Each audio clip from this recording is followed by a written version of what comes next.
So before we get into the time-lapse portion of this video, I wanted to play catch-up at the start, because even though this video took a long while to come out, it's for a good reason, because I've been really busy with the park. It's just that a lot of things have... Well, I built a lot of stuff, and in the end I wasn't satisfied with it, so I deleted it again. So even though nothing seems to have changed, a lot of stuff has changed. It just didn't stay changed for a long time. So I wanted to take you through some of the changes I've made in the meantime. I put in this entrance gate at the front of the parking lot. I think it really captures the vibe of the park with the same little, well, I'm not sure what to call this shape really, a pointy arch, I think, as the entrance has and as another building has, which you'll see in a bit.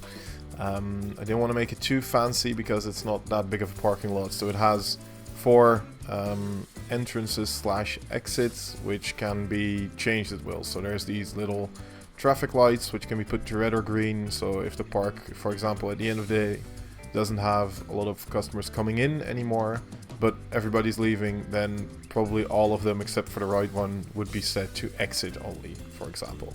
I redid this planter which was already there to give it more of a tropical feel and also incorporate some of the colors.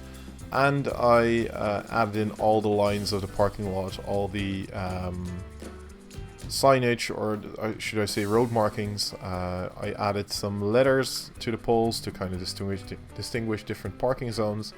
Added some disability spots, and I added a few of the cars which people have suggested over the last episode. I'll give a quick tour of a few of them. These are the ones that were already in here. There's a nice yellow one over there, and there's a pretty vintage one over here. I think that's all of them for now. Yeah, it is. Those are the ones which are in right now, so if you'd like to see your own car on this parking lot, please leave a comment describing what your car should look like, and maybe it'll get put in. On this side of the parking lot, there is now the bus station, which is, well, not great. It's basically a roadside bus station with a path leading down. It really is the only way to access the bus station, which isn't really realistic, but hey, it's a game after all. The fact that I'm putting in a bus station which isn't going to get used is already... and the toilets which are in here are actually the guest spawning zone, so people will come from here, enter the park, and then they'll officially be in the park the second they get here. I want to try and get one in here in this corner as well, to kind of give the vibe that people are coming from the parking lot as well, but for now it's fine. One thing I changed off camera as well is this little backstage area. This was based off of a design by another creator, which I can't remember their name, but they are called Dave, but I'll put their full name on screen right now. Because I really like their design, it was just not really fitting in, so I basically rebuilt their design brick by brick, or piece by piece, with my own techniques. But yeah, it's a great design, and it really adds to the realism part of it to have a little backstage area here.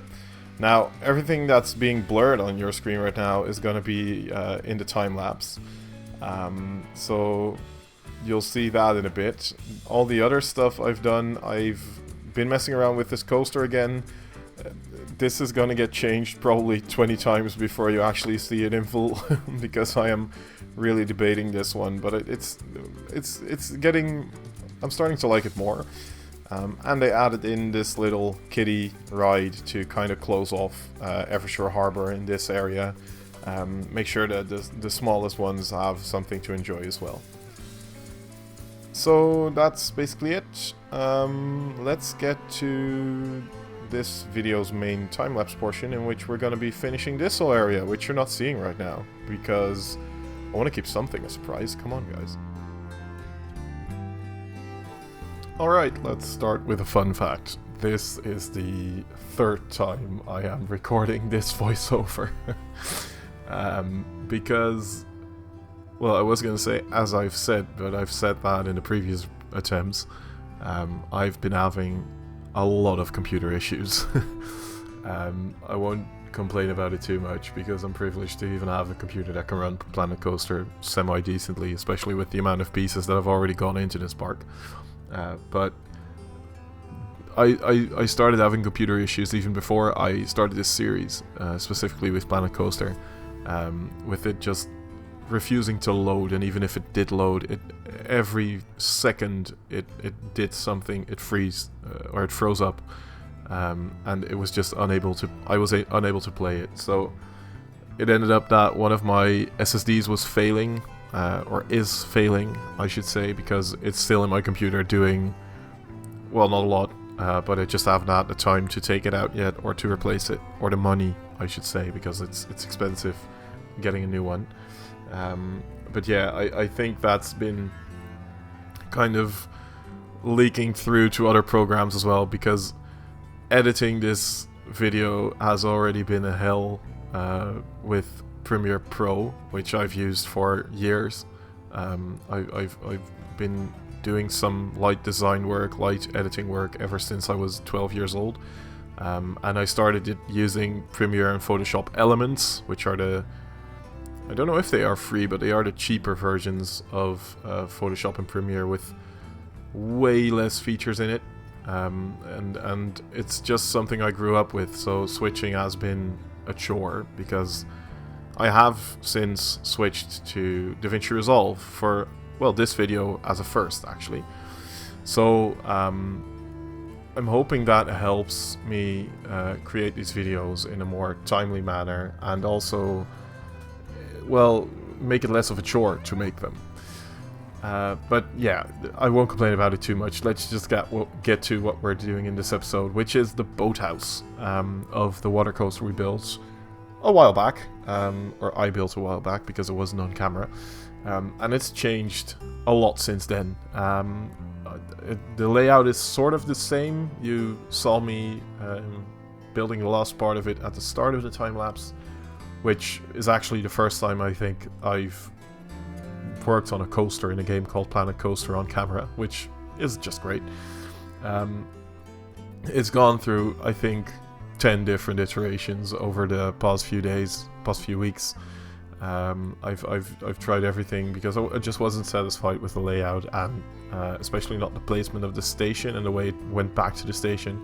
It was just way too tight, and it's still tight, but I wanted to keep that vibe somewhat, because I think I mentioned it in the first episode or the second one. It was probably the second one. The first one was just the entrance, where this coaster is, in my mind, kind of fulfilling the role of a log flume, with it not being too exciting, not being like it's not doing inversions, it's not reaching top speeds or giant heights, so families can ride it safely, but it is somewhat thrilling. And it's also the water ride, or the signature water ride of the park, which, well, with the splashdown, it also reminds me a bit of the Vliegende Hollander in the Efteling, which is also what I based the drop on, off of the tower, which I'm going to be building in a minute. I didn't base the building off of it.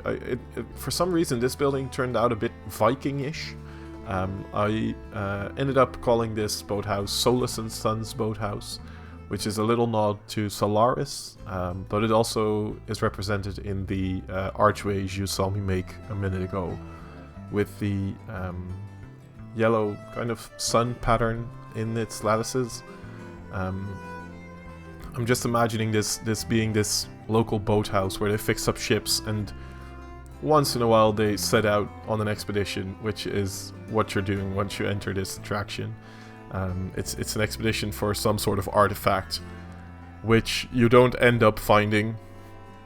You end up going to the top of the tower to have a look out, and it all goes a bit haywire from there, and you well, in the end you end up back at the harbour, at the safe haven of Evershore, with a big splashdown, which is the splashdown which has been in Evershore ever since we started this project. Really, it was really the main focus. So it feels good to finally finish that coaster somewhat. Now you'll see me fiddle around with the paths a bit. I've cut out a lot of this because I was messing around with those for ages. again, I put myself in a really tight spot with this location and with the path so close to it. You'll also see those giant colored cubes, which are kind of placeholders for buildings I want to put in there. But they end up moving around all over the place, so it's really a question if that even was useful. It did provide me with a bit of an idea of what I wanted the Boulevard to look like in terms of placement and height differentiation, but they end up going all over the place. So the path ends up, I think I cut it out, but the path ends up just snaking around the station like it does now, and then basically going straight towards the Boulevard, which realistically is way too short of a queue for a coaster like this. Even though it has, I think, 5 boats running at all times, the dispatch isn't that great, and on a busy day that queue would easily get filled. But I'm cutting myself at least some sort of slack, because it's my first ever project which I'm doing for an audience, which has put a weird sense of pressure on it as well, especially with the technical issues plaguing my computer. It's been a bit of a chore to put myself to recording, which I didn't want this YouTube adventure to be. I want it to be fun, so I'm really happy that DaVinci has come to save my buttocks when Premiere started to give out. And while I don't have enough money to upgrade my PC yet, which it is in dire need of upgrading, it's really a few generations old by now. It really helps that at least the editing isn't so much of a chore yet anymore. But yeah, the station building is a bit too short, or the queue is a bit too short. The station building does end up, well, it's not my favorite part, but the interior ends up being pretty cool. It does encapsulate some of the feeling that the Vliegende Hollander gives as well, with you being in this, like, well, the Vliegende Hollander, you end up boarding in a harbor, I think, but this ends up being this, like, workshop kind of area where they just fix up boats and set out on expeditions. I've also added in a bit of a room for some visuals, which, again, like I mentioned a few episodes ago, I do want to focus on more. I think next episode I'm going to make a little, well, let's call it, not intermediate, what's it called? Interval episode? Like a little in-betweener with me just doing some stuff in Photoshop and doing some stuff in, well, I was going to say Premiere, but that might be DaVinci Resolve, where I make some of the visuals for the park, because I really think that ties the whole picture together in the end, and it allows you to do, well, basically custom content without having to do custom content. Or, well, it is technically custom content, I guess. Now, and as for this tower, I wanted to differentiate it a bit from the Boathouse, with the lattices at least. So I went with a more forked design, which looks really tree-ish once it's been duplicated around. Duplicated around. That is not a fun word for me to say. I wanted to avoid just copying the pattern that was on the ground floor of the big, like, arches, but still keep it somewhat in touch with the ornamental kind of lattices that are on both of the buildings. I also wanted to talk about my plans for Planco 2 for a bit, because, as you might have guessed from this project, which has already gotten way out of its scope, its original scope, of being a small park which was attainable and not that highly themed. Yeah, keep saying that to yourself, buddy. My plans for Planet Coaster 2, I don't have big plans for it yet. Of course, I think once I get the hang of the game and I get my hands on it, there's going to be a lot of inspiration flowing through. Especially with the new pools and the new theming pieces and the new scaling option, which I've said it already 1,000 times, but I'm so excited for it. The only real plan I have, which I think is a really nice one, is instead of jumping straight into a big project with a new game, I need some time to, well, find my bearings with the new systems and the new pieces. And what better way to do that than to just have this casual playthrough of the career mode, which, well, I don't know for sure, but I'm assuming it's going to be in a new game. I do know for sure, yeah, they showed it in one of the deep dives. But yeah, I wanted to create a little mini-series, probably like 2 or 3 episodes of just playing through a few of the career scenarios and getting the hang of the game, and also kind of having something to focus on, because I think that's my biggest downfall with this park, is that I started this with no ideas, or, well, yes, a lot of ideas, but no plans. I started this literally with the idea, I'm gonna make a park that resembles Port Laguna at Toverland, and I'm gonna make it not too big because I want to finish it before Planet Coaster 2. And the first goal of that has sort of been achieved with Evershore Harbor. The second goal of that has not been achieved, and, well, I'm hoping it's going to be achievable before Planet Coaster 2 comes out, but it's getting less and less likely, so to speak. So to at least somewhat target that goal, I have cut the park in half, at least from its original size. It's going to be basically Evershore Harbor.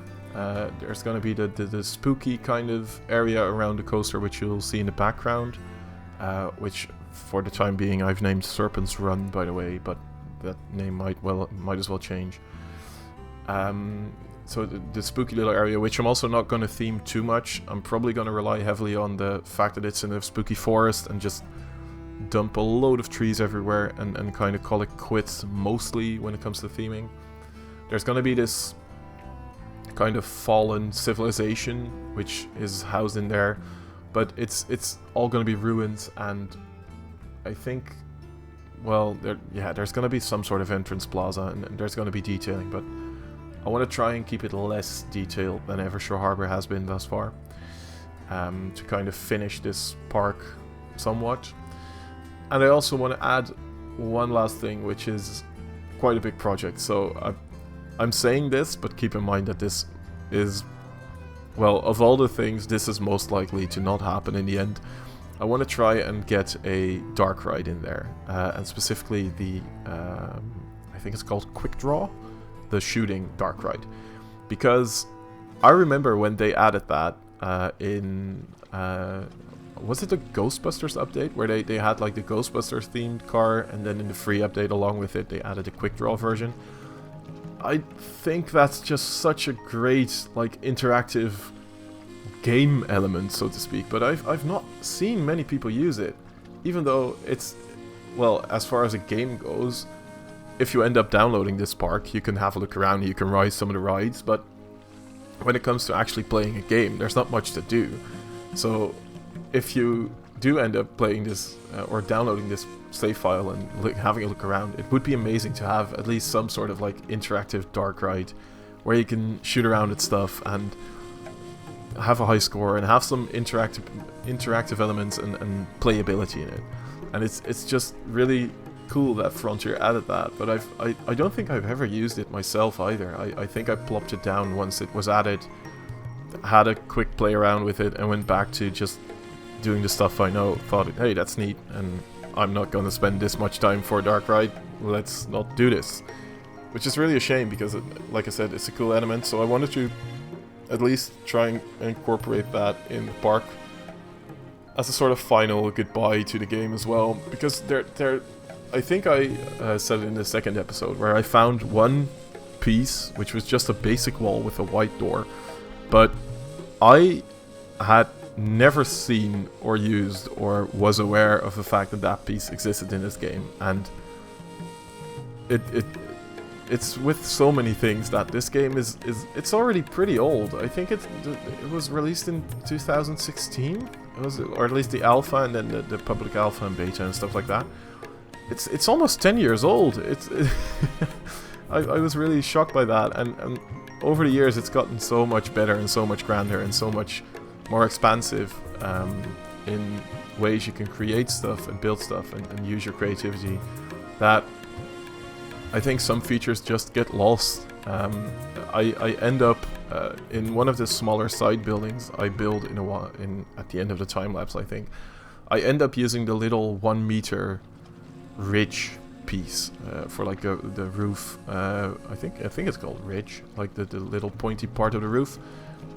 That little 1 meter piece brought back so many memories of the early days where we didn't have the grid sliders. You had to kind of cheat your way to a 1 meter grid to build better buildings, so to speak, when you're building with grid pieces. And Frontier saw that and was like, yeah, no, we'll give you grid sliders. Of course. It's small things like that we take for granted now as builders, as creators, as players of this game. Yeah, players of this game. That it reminds me of how this game has grown over the years, and I thought that adding in one of those seemingly forgotten rides would be kind of a cool way to add in a little love letter to what Frontier has added over the years. Especially now that the I think it was the Ghostbusters pack has been retired due to licensing issues, or not issues, it just expired. One of the most monumental updates of that era with the interactive shooting ride. It would be cool to have a little homage to that. Now back to what I'm building in this part, because I'm already looking forward way too much. This first part of the ride is going to be pretty sparsely themed. I might add a little dialogue or a little like animatronic sequence in here to kind of welcome the riders to their expedition and stuff like that. I might use some of the studio pack audio, which has I think a few of the announcer ones, which are basically used for the Jaws-esque rides, the boat rides, where something goes wrong and you're attacked. Well, hey, it's basically what we're building, right? So might as well use them. But other than that, it's going to be pretty sparsely themed.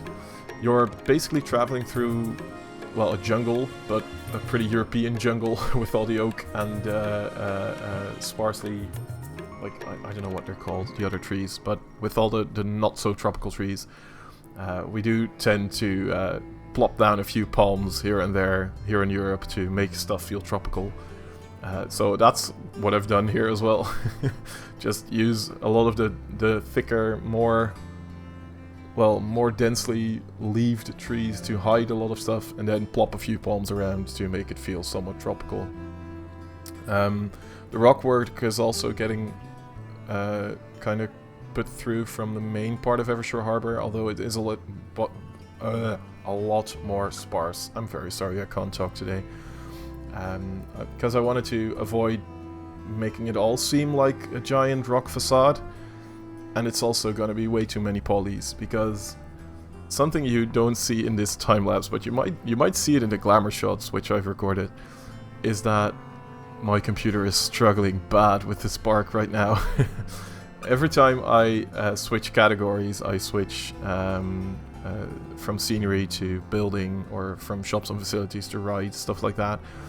I think it freezes for a good 3 seconds, and that's only with like 40% of what the entire park is going to be like in. So I really hope Planet Coaster 2 has done a little optimization, otherwise I really can't put off upgrading my computer for much longer, because it is struggling bad. So yeah, it's still doable, but I think after the Dark Forest area, it's gonna be well, I'm gonna need to use Cheat Engine to kind of record some final thoughts, because I want to give a little perspective on this series as a whole. I think there's gonna be 2 more regular episodes, so to speak. One of theming the coaster, and one building the dark ride. I think I want to kind of break it up into that part, which is, compared to the 5 episodes we've done now on like one area, it is going to be really sparse. But if I don't, there's no way we're going to finish this before Planet Coaster 2 comes out. And I also want to try and kind of cut down the videos a bit more, because the last video I think was like 45 minutes, and it was, well, let's just say I wouldn't want to watch myself do stuff for 40 minutes, so I can't imagine you want to either. So I'm hoping to try and cut down the episodes a bit. I've tried cutting down this episode as well, So if there are some parts where you're like, wait, that was a weird jump cut, that was just because I was messing around with scenery pieces in between and I didn't want to show you guys that. So yeah, I'm going to try and keep those down a bit. And I also want to try and, well, plan ahead a bit more. Like I said, I start these videos by just rambling on, and I end up talking about what I'm showing, but I also end up talking about a lot of other stuff. So I hope you enjoy it, and if you don't, I'm aiming to change it up a little and keep it a bit more short form. So yeah, with the next episodes, it's probably going to be a lot more content, but cut down, so more of a highlights type deal.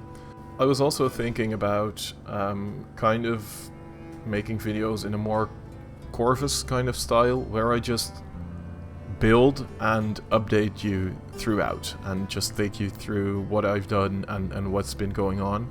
I'm not going to do that for this series because, well, I've started this format, so I intend to keep with it for a bit. Especially with, like, you might have noticed that I've been changing a lot of stuff in this series. I started out, the first episode was in 21:9 aspect ratio. The music has changed, my video layout, video progression has changed, and I'm just trying stuff out. So maybe I'll try that out for another series, or the next series. That's going to be on Planet Coaster 2. Maybe that's better for my ADHD as well, which I say that I don't officially have ADHD. I don't want to self-diagnose myself, but let's just say I do have a lot of the what is it called? Traits of ADHD. I've never done the research, but I do tend to get distracted a lot and not be able to focus on one thing for a long time. So some of these time-lapse parts might also be kind of well, jumpy, where I switch between different things all the time, just because I can't focus on one thing. And I think those update style videos would really help with that as well, kind of make it easier to follow for you guys and easier to structure for me. Now I end up putting in the noodle restaurant in here. I am not entirely sold on these buildings, simply because I've kind of drifted away from my original architecture with this. I ended up making these a little bit more Arabic, I guess, or Mediterranean. I'm not really sure what to call it. It's just not... It's not the shantytown vibe I was going for at the start. Especially with the building to the right, with the castle walls, which is really purely meant to hide the lift from the water coaster. But with this one as well, it's more, yeah, like I said, more Mediterranean, more Arabic than it is shantytown, than it is really pirate or magical themed. And I kind of lose that architectural style more with the building next to this. So I might redo some of these off camera, or at least edit them a bit to make them seem more like the shantytown vibe we were going for at the start. But I think it comes with the scope drift that at some point, or well, not the scope drift, just getting distracted, that at some point it's difficult to keep track of what you're doing and keep like a line without having a plan up front. So it's I need to plan stuff more if I do want to take on bigger projects like this. Now, one thing I wanted to talk about as well with Planet Coaster 2 around the corner, what I'm excited for, is the franchise features, which they've kind of hinted at in some of the deep dives, where you can basically pretend to be like Six Flags or Cedar Point or what's it called? Valley Fair? Or am I saying something really dumb right now? Like the bigger company of Cedar Point and Canada's Wonderland, stuff like that. Basically, you can pretend to be a company like that with your friends and all have franchises. I kind of wanted to try and do something with that once the game comes out, because I really do like the realism aspect of things as well, even though it's not always the focus. For example, something you might have seen in the background of the time lapses if you have been paying a lot of attention, which I'm assuming you didn't with this kind of video, but there are a few office buildings across the street from the parking lot, as well as like a hangar with some roller coaster track next to it, and those kinds of little realism touches I really like to incorporate left and right. So I wanted to try and do something with that franchise feature in a new game. I was thinking, I was inspired by Corvus again. I really like watching his videos. He, in his last video at some point, he mentioned that the roller coaster he was putting in, he didn't build it for this park, but he had it sitting somewhere. Now, of course, that was just to tell that he didn't really make it specifically for this park, but he had built it before in like a trial park and he wanted to incorporate it somewhere. But it did give me the idea of what if you basically built like, I don't know, had like 12 rides kind of themed and ready to go, or at least built and ready to go, and you could only use those rides in your park. Kind of like this mother company or this parent company has a field full of deprecated roller coasters and rides which they bought up years ago, and they tasked a few park managers with like, here's your park, you have these to choose from, go make us money, we don't care.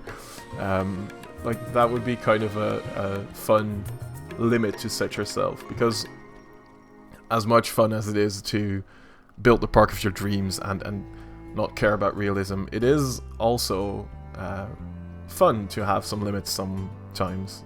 I think it boosts creativity. I think it's been proven that it boosts creativity to have restrictions in place, which you have to work around and have to find creative ways to use. So I think that would be a cool concept. Maybe I can even get some other creators to collaborate with it. Who knows? The collaboration features are going to be better and more prominent in the new game.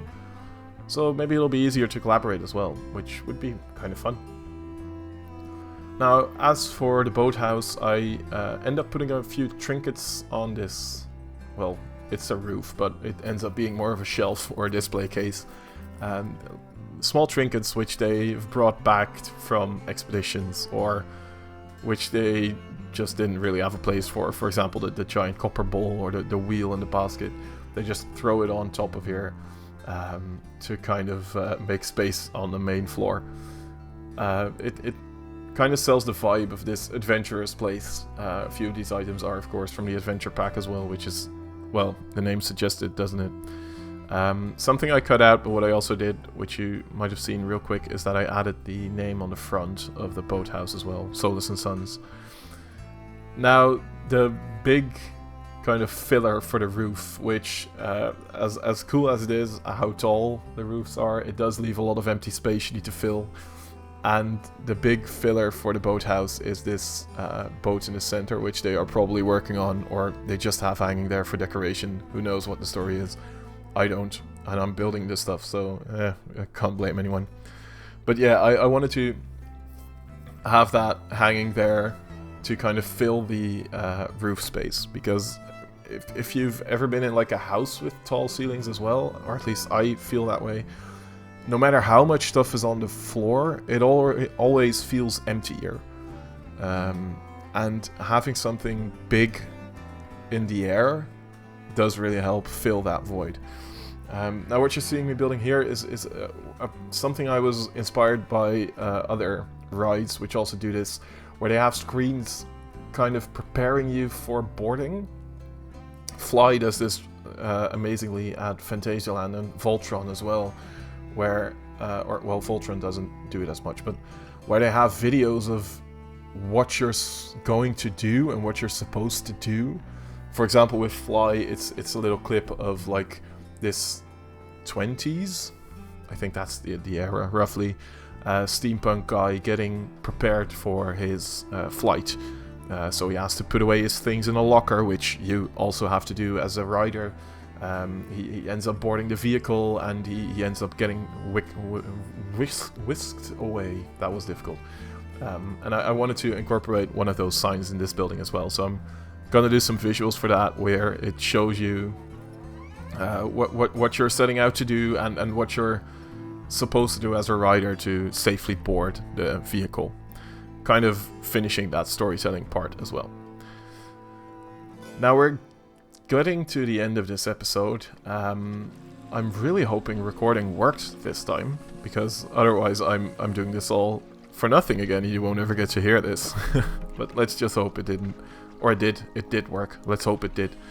I end up finishing the backside of Undercroft for a bit, and then I'm calling it quits. The next episode we're probably going to be focusing on the coaster, and after that we'll see what we can finish before Planet Coaster 2 comes out and where this park ends up going. So thank you for watching. I'm going to leave you with a few of the glamour shots again. Leave your comments below. Let me know which car you want in the parking lot, and well, I'll see you next time. Bye bye.